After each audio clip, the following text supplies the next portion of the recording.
Hello students, I'm going to introduce you to section 8.8. Now you don't need to write this down, but this is the idea of what we're doing, okay? So we started with stuff like this not too long ago. If you had a 5x and a 3x, okay, what could you do? Well, you can combine them because technically the 5 and the 3 are doing the same thing. They're both multiplying an x. They're doing the same thing. They have the same variable. So you can put the 5 and 3 together to make an 8x, okay? So you can combine them. It's also known as grouping, okay?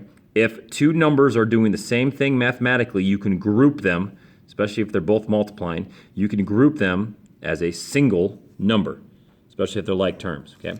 So this works even for problems like this. Look, if I had a 5 times an x plus 10, and then I added a 3 times an x plus 10, I can do the same thing.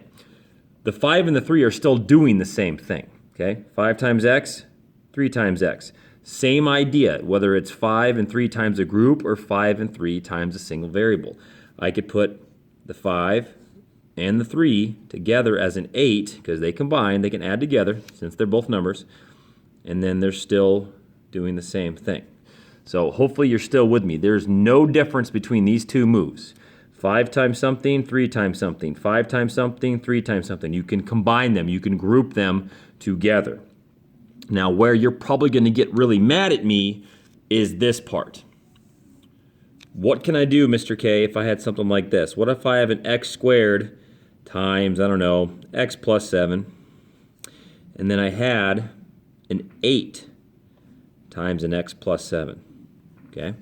What can I do in this situation, Mr. K? Guess what? You can do the exact same thing.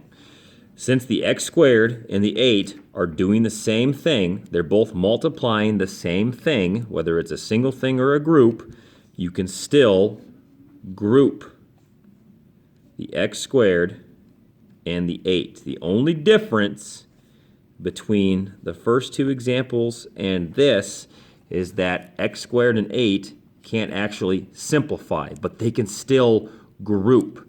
So over here, the 5 and the 3 made an 8. The 5 and the 3 made an 8. When you group them, you can actually combine them. You can still group this x squared and this 8, but you just can't combine them. So this works out mathematically. If I multiplied all this out and I made a polybox here, I guarantee you I would get the exact same thing. But I'm not really going to show you that. You'll see plenty of that when we do the notes, okay? So for right now, just trust me. When you see two numbers doing the same thing, you can group them. When you see two numbers doing the same thing, you can group them. When you see two numbers or anything else, a variable and a number or two variables, if you see two things doing the same thing, they can be grouped. And then you just make sure they're doing the same thing.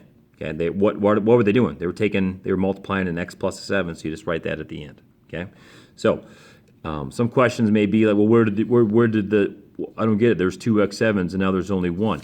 Yeah, just like right here, they're doing the same thing. Okay, there's an x. That's why there's a single x in your answer.